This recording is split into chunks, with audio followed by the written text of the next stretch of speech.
Bismillahirrahmanirrahim. Dear viewers, Assalamu alaikum. I'm your host Faisal Raza and you are watching Foresight. Viewers, December 8th, 2024 will be remembered in history as the day of departure of the Ba'athist regime in Syria. Collapse of Assad's family, 54 years of rule, fall of Damascus, and fall to the hands of the Syrian opposition forces. But one of the key questions is that whether it's the end of civil war, end of chaos, and end of sufferings of the Syrians or not. There are complex and evolving situations in Syria right now. It's still at the crossroads despite of more than a decade of civil war.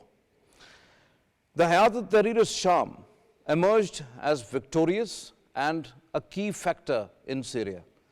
But the key question is that lots of rebel forces, the fighting factions under Abu Muhammad al-Julani would be able to form an inclusive government in Syria, the long-term peace and stability there or not. The current scenario tells us that the situation is grim, especially when most of the regional and international powers, including Russia, Iran, Turkey, the US, and the EU in particular, they are there to grab their interests.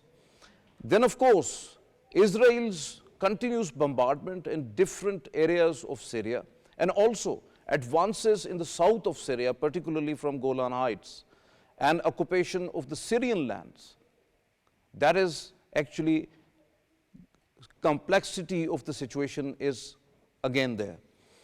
We will examine the whole of the situation which is evolving into the war-ravaged country and also the devastating human cost and the complex web of international interests in Syria.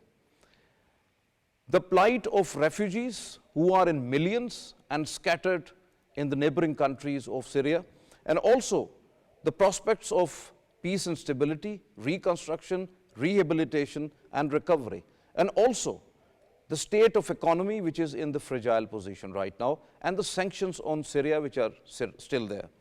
To discuss this very important issue of Middle East, we have in our studios Mr. Almas Haider Naqvi. He is the Russian and Mid Eastern affairs expert. Most welcome to you, Naqvi sahab. Thank you very much.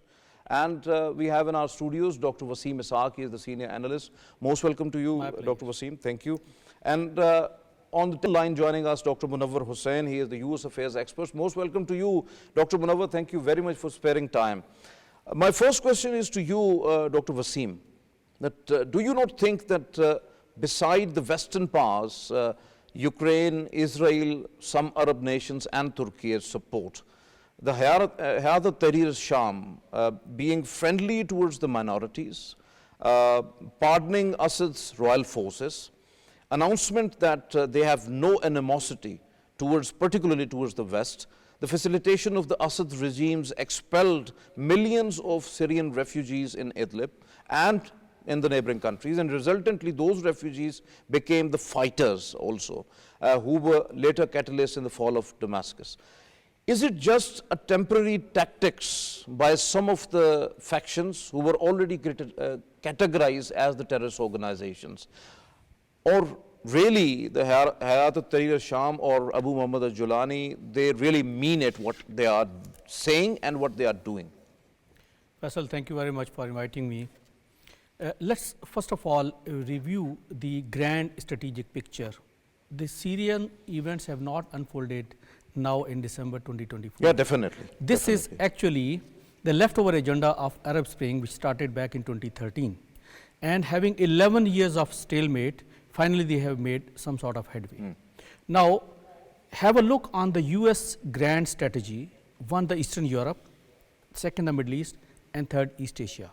Remaining two theaters I would not be touching because that's not the scope of this discussion. However, see the US grand strategy for the Middle East, which US has been pursuing specifically since last about 5 decades with a lot of exuberance. That is the security of state of Israel. And almost a blank check on whatever Israel does on the name of security. So how the events have unfolded since October 7, 2023, and since then we have made lot many programs over here when we were talking of the wider escalation and the Obviously. fears of wider escalations. So all those discussions and analysis which we were doing in the past have eventually proved true, because how the events unfolded from starting from Gaza, went up to the Lebanon, then to Syria, then to Iran, then to Iraq, and also to Yemen. So there has been a lot of escalation, a lot of red lines have been crossed. So now fast forward to Syria. It was happening since last 11 years. But now this was an strategic opportunity, and let me quote the Israeli defense minister, that history has given us this historical opportunity to change the architecture, security architecture of Middle East. So let's avail this opportunity. So in that context, where we stand today in almost 1,000 days of war which has been unleashed by Israel, and genocidal acts which have been conducted throughout the war, that Gaza stands fully occupied. West Bank stands partly neutralized. Lebanon, the Hezbollah has been pushed behind Litani River. And almost the entire Syria has been conquered from one perspective. And seeing this opportunity, Israel has unleashed its air and military. Definitely, we'll talk on that. But So, now particularly yes. the HTS, the Hayat Tahrir-e-Sham, and the Abu Muhammad al-Julani, what he is saying and what he is doing, do you think that he really mean it, or it is just a temporary tactic? They have been looking at all the events which were happening as a result of the fall of governments in Iraq, in Afghanistan, in Libya. So they are mindful of that, that chaos should not happen. So therefore, from that perspective, I am ready to give them a credit. Second, they have learnt over the past 11 years that unless they demonstrate statecraft, they are not going to be accepted by the locals, and how they would be then accommodated by the wider international community. So from those two aspects, they are trying to now portray more benign intent and more inclusive approach. Okay. So therefore, we can conclude that they have learnt lessons through a hard way, and they are now trying to portray a softer image and sort of statecraft through which they can unite the entire Syrian nation, and on that cause they are ready to pardon and forgive all the opponents. Means they have some sort of a serious thinking to stabilize Syria. Yes, it appears so far. Your point well taken. Almas Naqvi, what would be the ultimate future of the Russia in Syria particularly, as Moscow has some extremely strategic bases there particularly in western Syria, as several reports suggest that Russia through Turkey in negotiation with Hayat Tahrir-e-Sham to have their bases intact, especially in Latakia and Tartus, which are of extremely strategic nature, especially when we are talking about Russian interests in Libya and in Western Africa, while European Union straight away opposing Russian presence in Syria. On the other hand, the US and Turkey supporting at HTS, everybody knows that, said no words about the Russian presence. What's the reality? Yes, thank you very much, Faisal, first of all, inviting me in this program. In my understanding, Russia is one of the key players in the Syrian conflict. And it's not new. In my understanding, if you look back to in the history, Russia backed Syria since 1944 against the French colonial rule. So since then, the Russians are trying to leverage their influence in the Middle East, and Syria is one of, and those are the bases you are referring to are important for Russian power projection, not only within the Syria, but also for the Africa. So at this time, there are reports that Russians are trying to negotiate, are in contact with, they have established their communication channels with the HTS and the groups, different groups. So still, I think there is no clarity on ground what will be the outcome at this stage. But definitely it will be decided by the next government. I have seen some reports that the rebels quoting with anonymity to the Reuters and some media organizations that at this moment there is no agenda is on table. What is going, whether they hold Russian bases in Syria or not, because they Agenda from the Russian side or from from the rebels, from the opposition forces, who are opposition in- forces, in- because you know at this moment they are not positioned to decide something.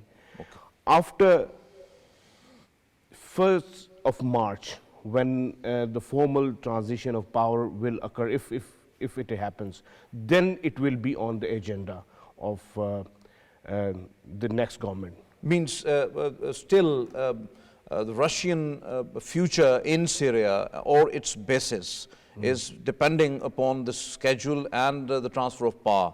It is not before that, really. Not before. Right now, there are reports that they are withdrawing some equipment, some forces, and even the Russian soldiers and the military officials are extracting to the Libya and the Moscow, and some important equipment also been transferred to the Libya and some other important bases. Okay. So my point is, it will be very crucial for HDS and the opposition forces to decide whether Russia will be a key player in future or not.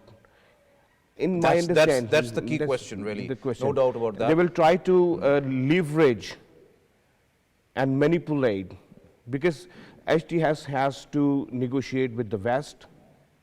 They will try to maneuver again. Okay, your point well taken. Dr. Munawar, on one hand, Al-Julani categorized as terrorist with the US $10 million bounty on his head from the US government. And on the other hand, the Western powers, particularly the US, NATO, Israel, Ukraine, imparting training, providing logistic support and weapons to Al-Julani's Hayat al-Tahrir al-Sham and to the Free Syrian Army to overthrow Bashar regime earlier. And now the Western media is actually portraying Julani as a hero. So is it not the sheer hypocrisy after the Gaza genocidal war? Because in that front, regarding Israel, we have seen the hypocrisy of the Western media and the Western leadership as well, and now in case of Julani as well. So whether he is hero or terrorist? Actually, if you see American foreign policy, you find two types of interest. One is declaratory interest, for instance, human rights, promotion of democracy, freedom of speech, freedom of press, and the hidden agenda is to change the regime, even if it is a democratic regime. If it is not in favor of the US, just change it. So that is the hidden agenda. I remember Pew Center released a survey in 2006 on Middle East when there was a war going on regarding terrorism in Afghanistan and Iraq. And the report was that a majority of the Arab people, they want democracy. And their opinion was that they want democracy, they want American sort of economic prosperity, they wanted to adopt American way of life. But these were the Americans who not letting them to adopt such system. And they find that Americans, they in the past supported dictators. Now they are supporting militant groups. Second, the point is that since World War II, if you see American foreign policy, they have consistently they have one strategy, and that is interventionist strategy. And because of this interventionist strategy, sometimes they cooperate with the regimes if they are American friendly, and they topple the regimes through covert operation.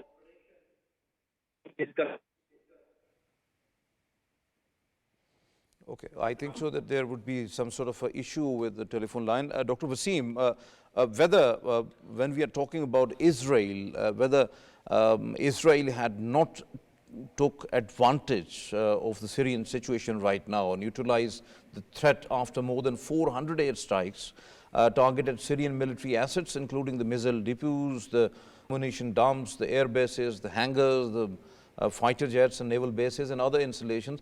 Israel has destroyed, according to the different Western reports, more than 80% of the Syrian military, while Syria's new administration urged that an end to the Israeli attacks and also the international sanctions on Syria. How do you respond to this, particularly the Israeli matter? As I was just trying to highlight previously also, that this is the historical opportunity which Israel has been looking for since long.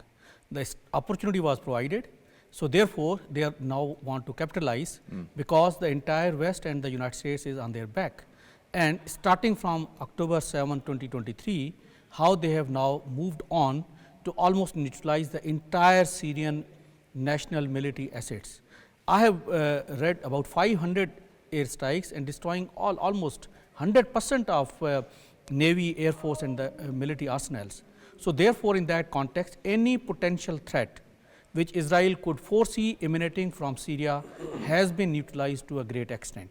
Regarding the rebel factions, they are not a homogeneous one identity. So therefore, if they don't follow the suit, there will be certain rifts which I can visualize would be created amongst them, and something like the civil war in Iraq and civil war in Afghanistan is also the looming. So therefore, from the Israeli perspective, the military arsenals neutralized and the society on the tipping bomb, whenever they require, they would just ignite that, and likelihood of any civil war is we can envisage that.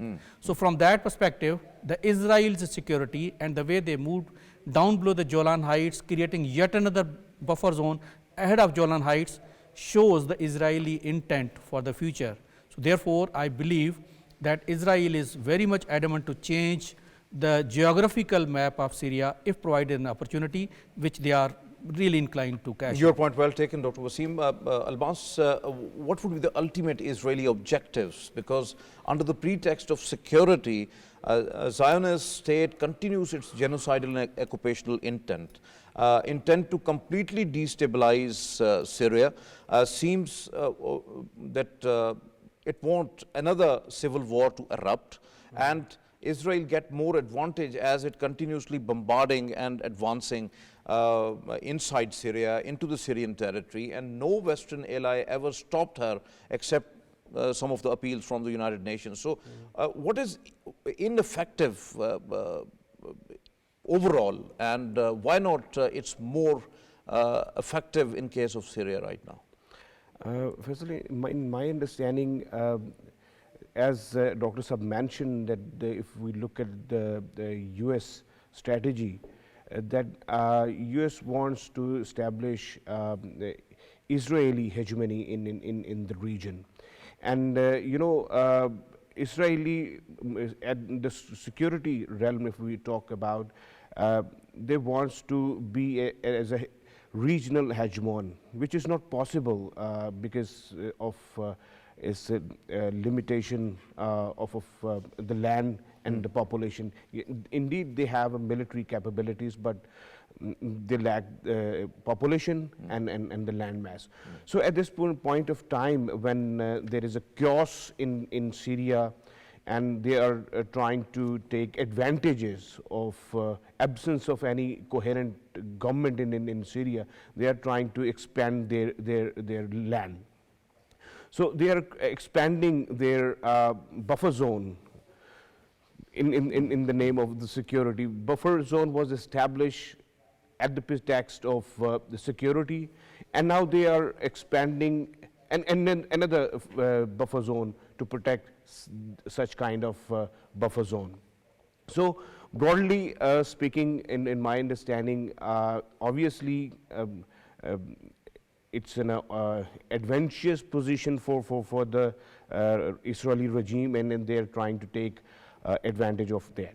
Almas, how authentic the such media reports are that which suggest that Israel wants to expel all Palestinians from their legitimate territory under Zionist occupation and is advancing in Syria to occupy enough land to establish a conclave to settle the Palestinians from Gaza and might be from the West Bank. If it is true, it's going to be horrible for both Syrians and Palestinians particularly. And by the way, Israel is just 40 kilometers away from Damascus when it comes to the south of Syria, the Golan Heights. Yes, but definitely it will be horrible for both Syrians and the Palestinians. As I mentioned that at this point of time, Israel is trying to take advantage of as much as possible. So, the power vacuum that provides the opportunities at this moment, and they are doing their best in their perspective. Definitely, October 7, that provides the justification for the Gaza strikes, and nobody cares in the champions of the human rights, how they responded Unfortunately, to the atrocities of Zionist regime, and then they attacked, decapitating the main opponents, for example, the Hezbollah leader Hassan Nasrallah, and lots of others. And lots of others. And now, at this point of time, they are seeking that this is an adventurous point, and they can annex the West Bank at this moment and expel the Palestinians to the new buffer zone. There are reports. Whether it's in a possible or not, it will. We should have to wait and see, because I don't think so that international community will accept this. But you can expect anything from the illegitimate state of Israel and the Zionist Yes, occupiers right now. Dr. Munawar, are you listening? Yes, I'm listening. Okay, okay. So, Dr. Munawar, what do you think about the Israeli advances as its occupation forces seize control of the demilitarized buffer zone next to the Golan Heights, captured 3 towns of Kanatra, and said 1974 disengagement agreement with Syria had collapsed with the rebel takeover? While there are lots of dangers, and most of the experts are expressing that openly, that after the new US administration, Trump might declare this the freshly occupied land by the Israelis as Israeli territory, as he had done unilaterally in case of Golan Heights and the East Jerusalem in his earlier tenure. In my previous answer, I was saying that Americans, they adopted the policy of interventionism since World War II, and they have kept certain strategic allies like Israel. And always, even if you see the document of Pentagon in 1960s, they have declared Israel as a strategic asset for America, and they thought that whenever Americans need war in the Middle East, Israel would support them. Israeli. Second, my point is, since Israel has lost the war with Hamas and with Hezbollah, because Israel's stated policy was that they would completely eliminate the Hamas. They could not do this. They said that they would de-weaponize the Hezbollah and they would capture. So Israel needed oxygen because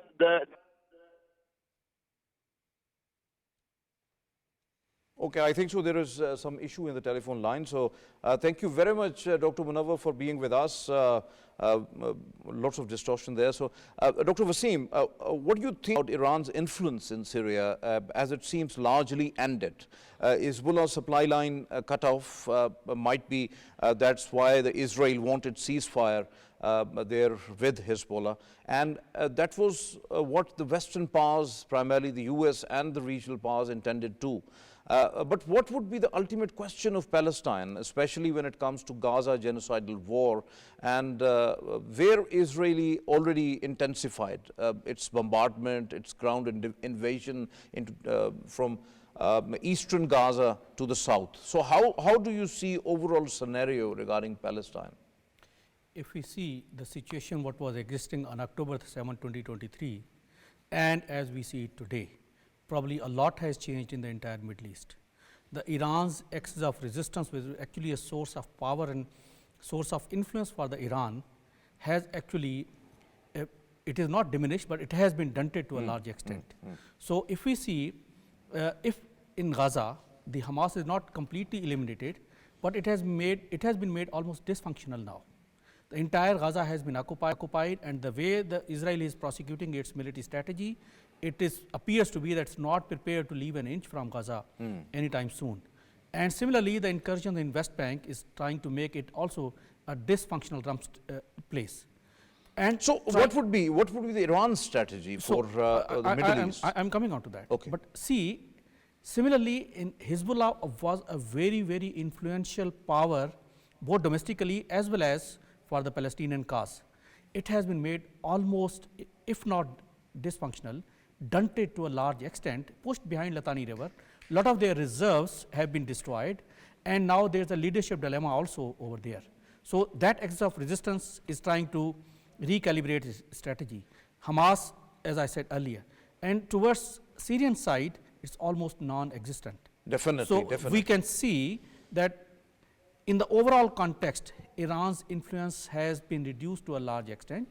The future of Palestine is, whenever it is going to be decided, it will be from a highly disadvantageous position, because the kind of the losses they have suffered, the kind of area which has been captured by Israel, and the kind of successes which Israel can have on the bargaining table. So what about Iran's strategy regarding Middle East? Because its nuclear program, by some of the Western media reports, they are claiming that Iran is dramatically increasing the amount of uranium enrichment to up to at least 60% purity, close to roughly 90% of the weapons grade uranium.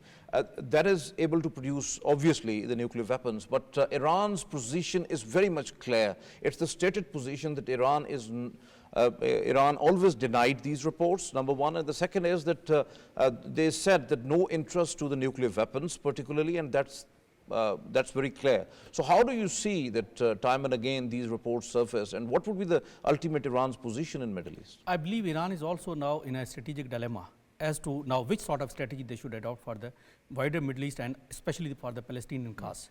But just have a look, few days ago, Netanyahu addressed the Iranian people, stating what all successes he has made and igniting them against the supreme leader. Unfortunately, these are the actually future motivations for the state of Israel, supported by the United States and its European allies. So therefore, I can see from the analyst point of view, all the more indications that they are going to do something about Iran as well.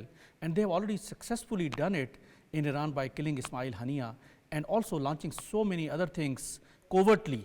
And now through covert and overt operations, they can utilize Iran's capacity to a large extent. So that should be, I think, the worrisome development for Iranian strategic planners at this point in time. So, Almas and Naqvi, whether when it comes to Syria particularly, whatever the setup right now, the Hayat al-Tahrir Sham or its leader Abu Muhammad al-Julani, whether the West is going to remove him and others from the terrorist lists and accept them as a legitimate power in Syria, because there is no indication right now, even without democracy, as al-Julani wants to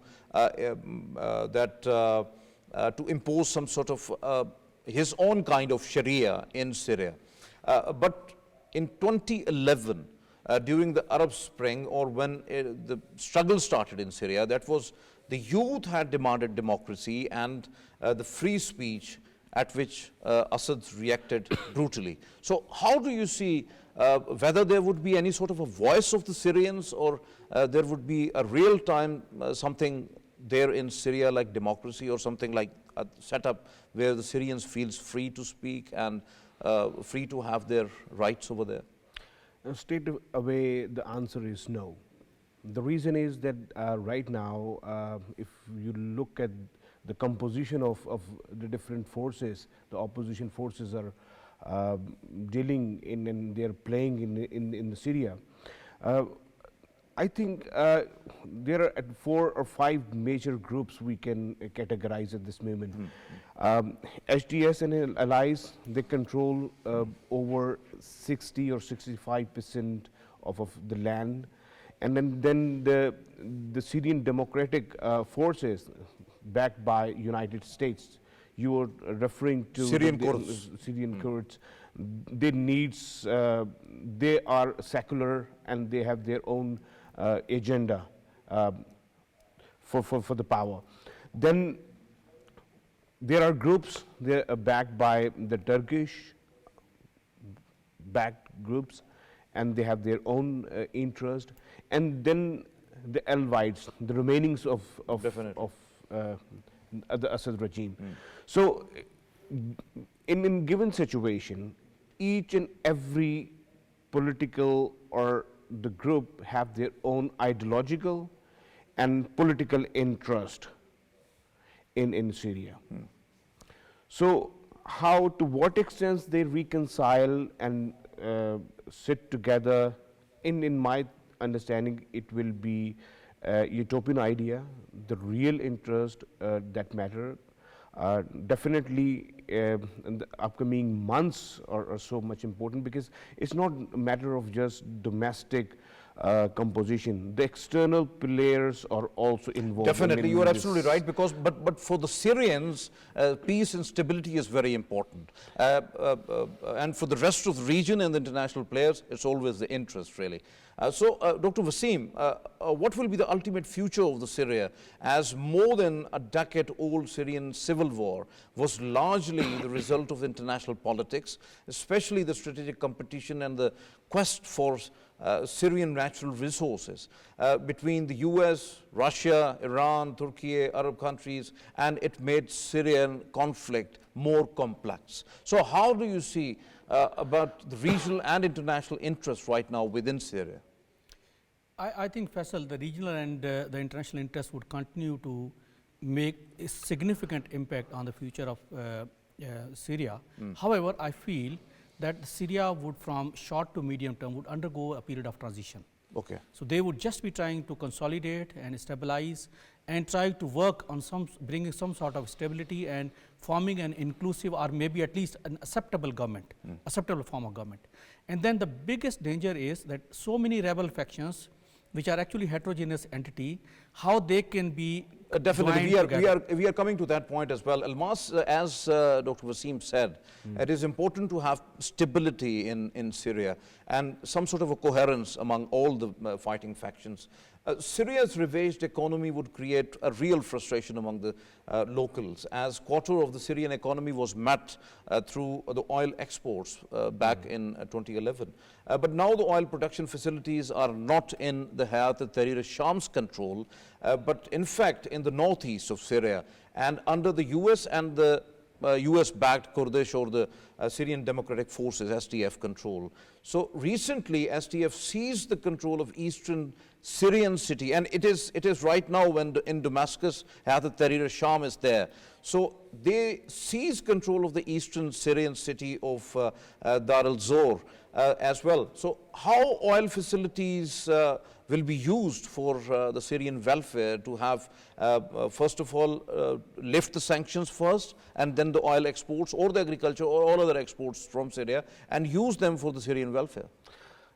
First, as you mentioned, that the removal of the sanctions. At this point of time, first we should have the composition of the government. Yeah, definitely. The next government. Definitely. And the political stability will be the pretext of any sort of. But there should be some sort of a walking the talk, that at least there should be some sort of a conversation, dialogue regarding lifting the sanctions from Syria. At this point of time, I think what I have seen the reports from the different media outlets, and they are suggesting that the Western capitals will have a bargain over the removal of the sanctions. Because definitely if they continue with the extremist and terrorist and jihadist agenda for their rule, that would be not acceptable for the Western capitals. Just like we have seen in terms of Afghanistan. Still, there is no official recognition by any of the capital. So this kind of, I think it depends upon how the opposition forces respond. If they depart from their extremist and jihadist agenda, then there will be a possibility that the Western capitals will recognize the regime and then remove the sanctions. This is the first. And then we can talk about how the oil facilities and oil exports can be utilized. Or any kind of exports from Syria. But Dr. Waseem, although the US President-elect Donald Trump recently held a short press conference, had described the toppling of Assad's regime as unfriendly takeover by Turkey. It is very important, quote unquote, which has supported actually the Hayat al-Tahrir Sham. Nothing said on withdrawal of the limited US forces which are there. However, the Trump added that he thinks that Turkey is going to hold the key to the nation, means Syria. Then what about the Kurdish SDF, the Syrian Democratic Forces fight with HTS and Kurds? Turkey is another target to get neutralized right at its border. Do you think that things are going to be worse if Turkey launch an attack? Faisal, now see, there is actually a decision dilemma for Turkey as well. While on one hand they supported anti-Assad forces and they got a success on that account, but there are certain other forces also which are in fact fighting against Turkey as well. But however, now we have seen that since last 1 week, there has been a hectic diplomacy by all the Western, almost all the Western capitals and EU and the United States. They don't want to repeat the mistake of Iraq and they don't want to repeat the mistakes of Afghanistan. So therefore, there is a great realization to, as soon as possible, bring some sort of transition setup in which Turkey, because of its influence in now the proposed Syrian transition team, so therefore Turkey would hold a key role in that context. But if Turkey also is a pragmatic enough, which they have announced since last few days, so they would take all the regional countries also on board for having a smooth, inclusive transition system, and they all know that there is no second option other than having an inclusive government. But so you're absolutely right. You're absolutely right. When they go for inclusivity, but right now, Turkey is thinking that they don't want Kurds at their border, really, and that's why they are building up the military assets, moving military assets and commandos to the border areas, and they're might have to be. Earlier on, they have created a buffer zone in between the Kurdish region and Turkey. But they want to advance now because they have lots of threats from the Kurds, and we have seen some of the terrorist attacks in Turkey as well. So how do you see that whether Turkey, this evolving situation, that whether Turkey is going to attack or wait for a while to have a setup there in Damascus? I believe that they should be demonstrating some sort of strategic patience and let the things be stabilized in Syria first. Let's see what is the future outlook of that transition government. And when those things have happened and consolidated, maybe the Kurd issue is handled politically rather than having a military operation. So I feel that their preference should be handling it politically rather than through a military operation. So Dr. Waseem, would these fighting factions, like we were discussing earlier, there are lots of fighting factions right now. Hayat al-Tahrir Sham, there are Syrian Free Army, Syrian Arab Army, the Free Syrian Army, then the Kurdish Syrian Democratic Army.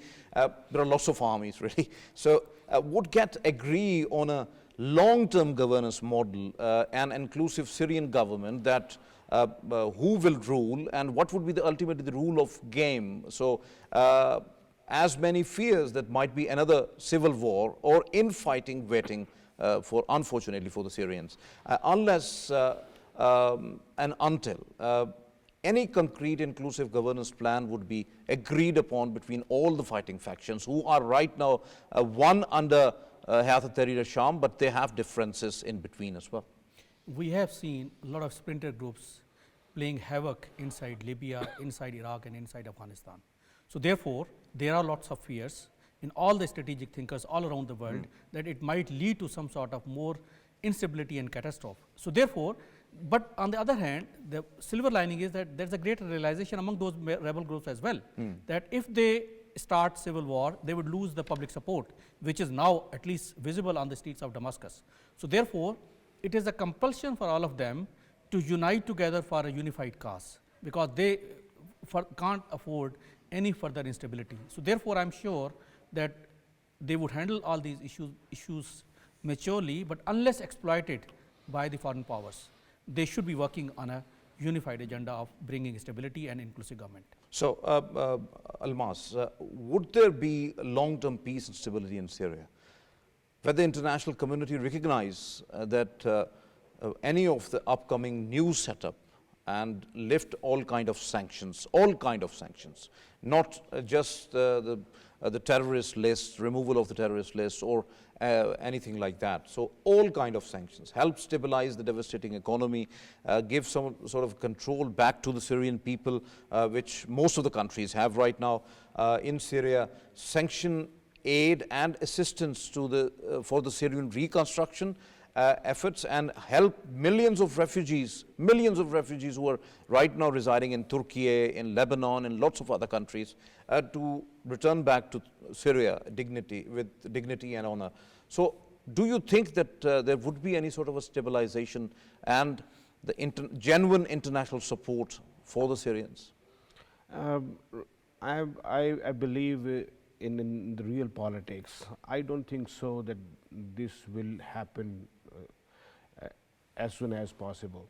Okay. The reason is the first and foremost, I think the pretext or prerequisite will be the political stability. And that is not domestic, that is linked with the strategies of the great powers as well. So we should have to look the interest.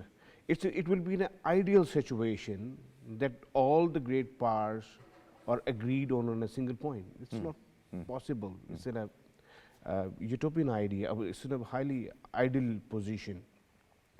So because the international players are involved, if their interest are accommodated in the Syria, then you can say that there will be some sort of stability in Syria. And let's suppose at this point of time, if Russians are suffering from... But if their interests are going to be implemented in deterrent spirit, the international community I'm talking about, Syria is nowhere. So it means that if you are just foreseeing the interests of Turkey, they don't want Kurdish over there. Then if you want some US or the Western interests, might be the Alawites are nowhere. So some of the interests related to then Israel is going to grab most of the Syria. So it means that Syria is going to be splitted in different pieces. So this Syrians don't want really, because Syrians are already suffered a lot really. But the real game, you know, at this point of time we are talking that the different players and rebel groups are playing the games of the different regional and international players. Okay. So it's not just a matter of Syrians. Unfortunately, those are all left behind, no doubt. One last question to you both, that where is United Nations in Syrian case? Long sigh, really. From my perspective, the UN Secretary General has always been very forthcoming ever since October 7, 2023. And he has been making a lot of appeals. He has made a lot of appeals for overall stability of the entire region, not only at one place. So, and he has been rather proactive for the situation and bringing stability and refugees resettlement. So at this point in time, there are more than 7 million displaced people of Syria in different countries. So, and also the developmental aspects of future of Syria and the entire Middle East. So I see that UN is very much viable. UN has been very active and proactive in passing several resolutions. However, we have seen the great power competition, and especially the Security Council divided, which has never been witnessed before in the history. Definitely. On these issues. You are absolutely right. Would you like to add something UN on remains that? valid. So I can simply say that United Nations can only appeal. Okay, okay. So very dramatic end to our program. You have just listened to our panelists, and We are thankful, all of them, especially Dr. Munawar Hussain. Unfortunately, his telephone line was interrupted. And I'm thankful to Dr. Waseem, to you as well. And Almas, thank you very much for your presence. Viewers, as you have listened to our panelists, no doubt that the Syrian situation is very complex, really, and it's evolving with every minute. But it is also very clear that, unfortunately, whatever happened there in the last 13 years in Syria, that must have not to be happened. But now the situation is that Hayat al-Tahrir al-Sham and its leader, Abu Muhammad al-Julani, he is in power right now. And till March, we have some sort of administration, we can have something in Damascus. But right now, what is happening in the pretext of security, particularly by Israelis, heavy bombardments across Syria and down Golan Heights near to the Damascus, Syria is continuously occupying the territories of Syria. Unfortunately, no power is actually halting Israel.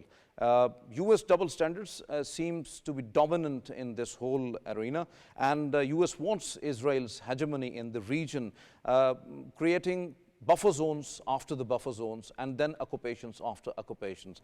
But unfortunately, international system is considerably or seems to be failed in overall approach. When we are talking about Syrian situation right now, 3 or 4 components are very important. The inclusive government in Syria, then there would be some sort of a guarantee of any sort of a peace and stability, then lifting of sanctions from Syria, from the international community, and obviously the exports, because those are banned because of the sanctions. So if the Syria would be given a true legitimate administration over there, then the Syrian sufferings would end. This is today's Foresight. It's time to sign off. Allah Hafiz.